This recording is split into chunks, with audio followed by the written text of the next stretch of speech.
जय Hind to all of you. तो ये है हमारी सेकंड वीडियो। आज की इस वीडियो में मैं आपको बताऊंगा कि आप अपनी एनडीए की तैयारी कहाँ से कैसे शुरू कर सकते हैं।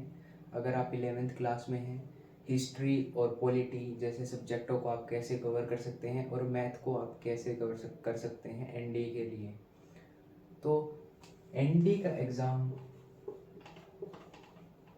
दो पार्ट्स में डिवाइड है, मैथ्स एंड जीएटी। 3 घंटे का ये पेपर होता है मैथ का और 3 घंटे का जीएटी का। एनडीए में मैथ्स की वेटेज 300 मार्क्स की है और जीएटी की 600 मार्क्स की। तो इन दोनों को टोटल मिला के एनडीए का एग्ज़ाम 900 मार्क्स का होता है। तो जो मैथ्स होती है वो 11th-12th की आती है। 11th की 45% एंड 12th की 50% मैथ एनडीए के एग्ज़ाम में आती है। और वहाँ पे बात करें हम जीएटी की, तो जीएटी में हमारे सब्जेक्ट आ जाते हैं जैसे कि इंग्लिश हमारी इसमें 200 मार्क्स तक की आ जाती है, जो बहुत ज़्यादा हाई वेटेज रखती है एनडीए एग्ज़ाम को क्लियर करने के लिए। उसके बाद geography, history, polity, physics, chemistry, biology जैसे सब्जेक्ट्स आ जाते हैं जीएटी में। अगर आपको इजीली इस पेपर को क्लियर करना है तो आपको 900 में से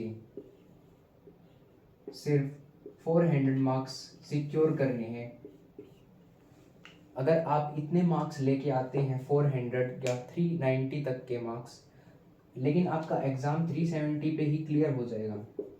लेकिन आपको 400 मार्क्स इसलिए लेके आने हैं क्योंकि आपकी जो सिक्योर हो जाएगी, एक प्रकार से रैंक सिक्योर हो जाएगी कि उसके बाद आपको कोई रोक नहीं सकता। अगर आपका एसएसबी क्लियर हो जाता है, अगर आपका मेडिकल क्लियर हो जाता है, तो मेरिट लिस्ट में, फाइनल लिस्ट में अगर रिटर्न में 400 मार्क्स हैं तो आपको ईजीली ही आपका मेरिट लिस्ट में नाम आ जाएगा। अगर आपके कम मार्क्स रहते हैं, अगर आपका एसएसबी क्लियर हो गया, अगर आपका मेडिकल क्लियर हो गया, तो आपका फिर भी फाइनल लिस्ट में नाम नहीं आएगा क्योंकि आपकी जो मार्क्स हैं वो कम है। हाँ, अगर आप फ्लाइंग फिट हो तो आप फ्लाइंग फिट में जा सकते हो, फ्लाइंग के लिए जा सकते हो। लेकिन अगर आपके मार्क्स कम हैं तो आप ग्राउंड ड्यूटी के लिए फाइनल लिस्ट में आपका नाम नहीं आएगा, तो आपको 400 मार्क्स तो लेके आने ही पड़ेंगे। तो बेसिकली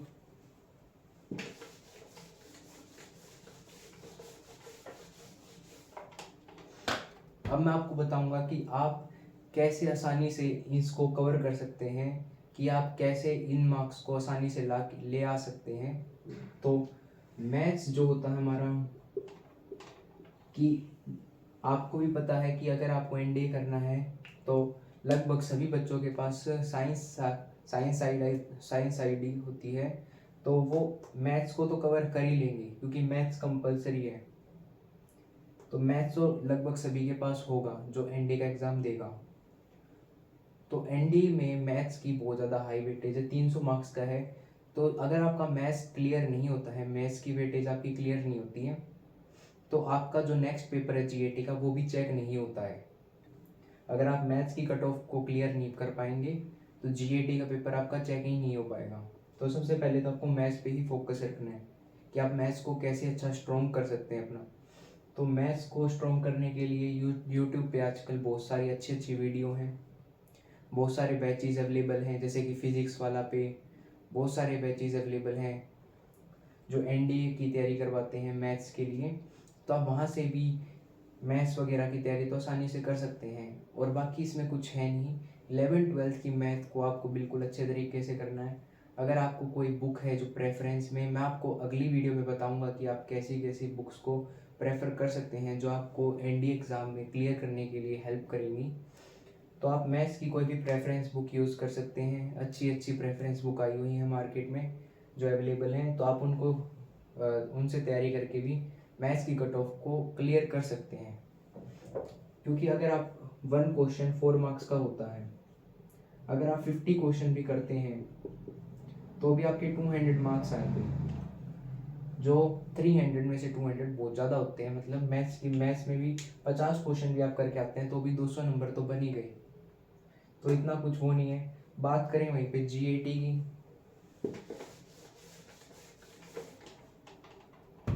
तो जीएटी में आती है इंग्लिश। और इंग्लिश का यूज़ होता है हमारे एसएसबी में भी। तो इंग्लिश तो कंपलसरी है कि आपको इंग्लिश बोलनी आनी चाहिए, समझनी आनी चाहिए। अगर आपको इंग्लिश बोलनी नहीं आती है तो आपका एसएसबी क्लियर नहीं हो पाएगा, सिंपल बात है। तो आपको इंग्लिश पे तो स्पेशल ध्यान देना ही होगा।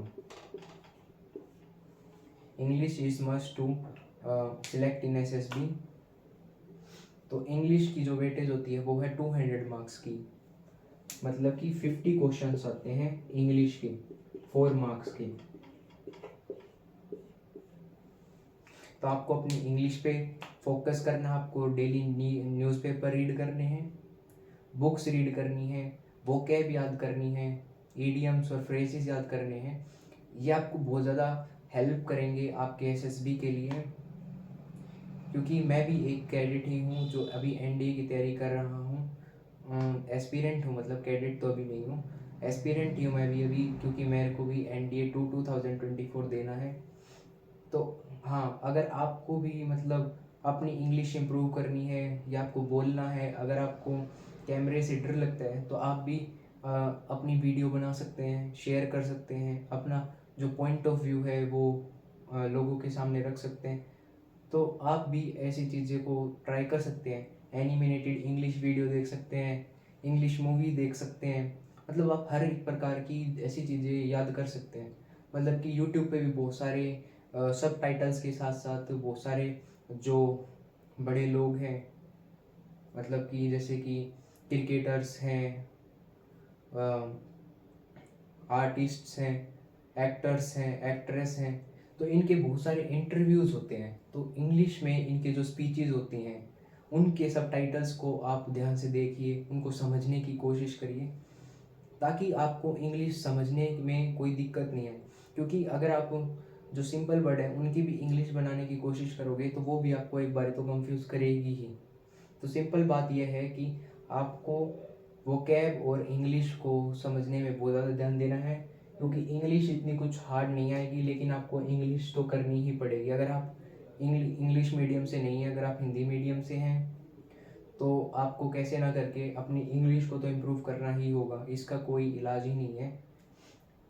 ठीक है, मैं भी हरियाणा से बिलोंग करता हूँ, मेरी भी इंग्लिश इतनी अच्छी नहीं थी, मतलब अभी मैंने भी थोड़ा थोड़ा काम करना शुरू किया है।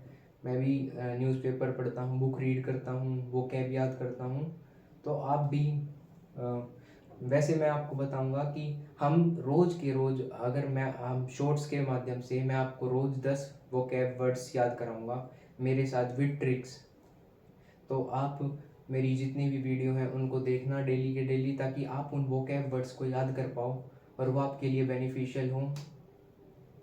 और बाकी आगे बात करते हैं ज्योग्राफी की।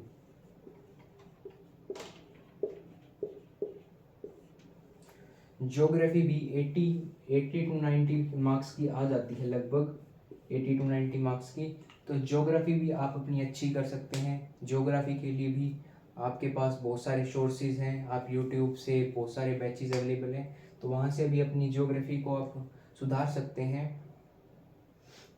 बाकी बात करते हैं हिस्ट्री की। हिस्ट्री के मैं आपको मेन चैप्टर्स बताऊंगा कि आप कौन कौन से चैप्टर्स करके भी कट ऑफ क्लियर कर सकते हैं, क्योंकि मैंने बहुत सारे चैप्टर्स करे हैं, मैंने हिस्ट्री कवर कर रखी है, तो मैं आपको बता सकता हूँ कि आप हिस्ट्री के कौन कौन से चैप्टर कर सकते हैं। जो ऐसा नहीं, क्योंकि हिस्ट्री में बहुत सारी वास्ट होती है, हिस्ट्री बहुत, उसमें आप क्या क्या पढ़ सकते हो, मतलब गहराई से बहुत सारी चीज़ें होती हैं उसमें। तो आप अगर इतना पढ़ने जाओगे, हमारे पास इतना टाइम नहीं है कि हम पूरी हिस्ट्री को सिर्फ 2 या 3 महीने में कवर कर दें, क्योंकि बहुत सारे टाइम पीरियड होते हैं, मयूरन, पोस्ट मयूरन, गुप्ता एम्पायर, मतलब बहुत सारी चीज़ें आ जाती हैं हिस्ट्री में, तो वो एक साथ कवर करना इम्पॉसिबल ही है एक प्रकार से। तो हिस्ट्री को कवर करने के लिए मैं आपको इम्पोर्टेंट चैप्टर बताऊंगा, उनके मेन क्वेश्चंस बताऊंगा, आपको क्वेश्चंस प्रोवाइड कराऊंगा नोट्स के माध्यम से, तो आप वहाँ से भी अपनी हिस्ट्री को अच्छा कर सकते हैं, ताकि आपके लिए ईजी हो कि आप अपना एग्ज़ाम क्लियर कर पाओ आसानी से। अगर आपको ज़्यादा टाइम लगेगा तो आप बाकी बाकी सब्जेक्ट्स पे ध्यान नहीं दे पाओगे, क्योंकि आपको 12th में है, वो अपने बोर्ड्स पे भी ध्यान देंगे, तो आप इतना कुछ कवर नहीं कर पाओगे, आपका माइंड पजल हो जाएगा। तो आपके लिए मैं इसको इजी कर दूंगा हिस्ट्री को। बाकी आगे बात करते हैं, जिनके पास साइंस साइड है उनको फिजिक्स में तो कोई दिक्कत आएगी ही नहीं, फिजिक्स में तो कोई दिक्कत ही नहीं आएगी, मतलब वो थोड़ा थोड़ा भी पढ़ते हैं तो भी आप फिजिक्स को कर लोगे आसानी से। बायोलॉजी तो आपकी 6th, बायोलॉजी तो आपकी 8th 9th की आती है लगभग, तो वो भी आसानी से हो जाएगी, उसमें भी कुछ इतनी प्रॉब्लम नहीं है।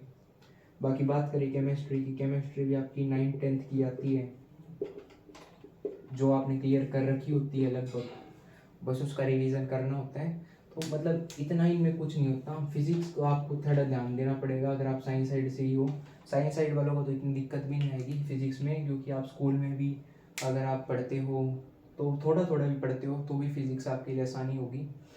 बाकी इतना कुछ नहीं है इसमें।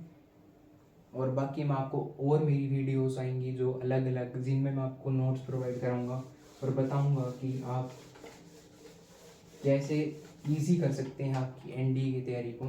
तो आज के लिए बस इतना ही। Thank you. जय हिंद।